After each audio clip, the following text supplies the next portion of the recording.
A few months ago, D&D Beyond was bought by Wizards of the Coast for over $146 million.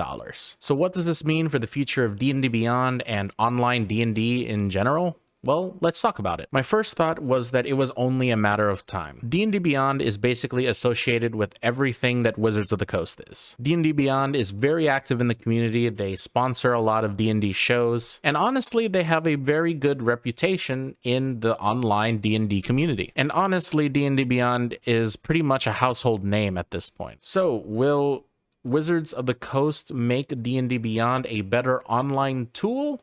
Maybe. Personally, I don't think they will, at least not in the foreseeable, in the present quick future. But there are some things that I really want to see from Wizards. First off, I'm not so sure about the logistics because now Wizards is publishing both the books in physical and online.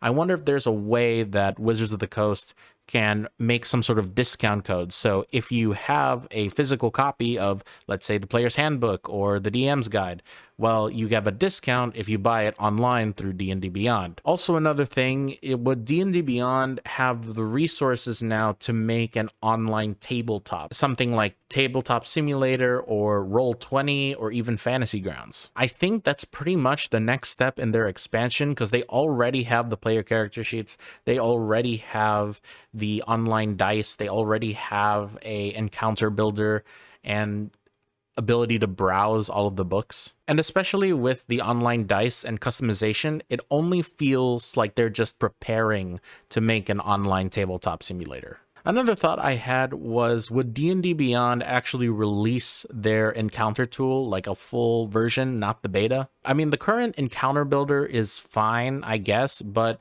I really wish that you can roll for a random encounter, or you can just spam click a medium encounter. You don't have to go and look at the difficulty of each one and then manually add it to your builder. Another thing that I want from D&D Beyond is customizable classes. Make it so that if I wanted, let's say, a warlock to be intelligence-based, well, I can easily do that with a few clicks. And basically, anything that could be done on paper, I want it to be done on D&D Beyond.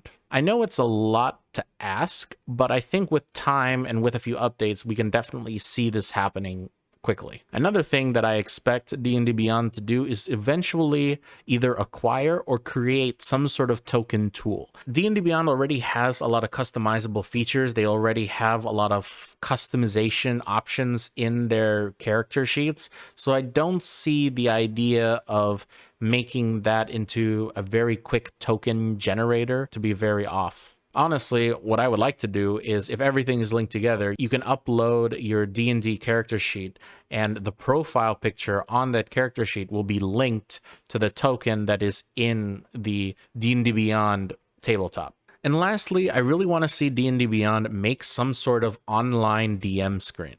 I'm not sure about the logistics of having a D&D Beyond DM screen, but I imagine something a little bit more accessible to use than a search engine, for example, where you can just pull a bunch of things, whether it's your notes or whether it's character stat blocks or rules or whatever, or tables. You can just throw them onto the D&D DM screen, or the Beyond DM screen, and basically you can just look at what's happening and open and leave it open in a new tab. That's pretty much that's pretty much one of my hopes. I'm not sure how many people would be interested in that, but to me that would be super useful. And let me know in the comments down below, what do you think of D&D Beyond being bought by Wizards of the Coast? Do you think it's a good thing? Do you think it's a bad thing? Do you think it's very meh because you kind of expected it to happen anyway?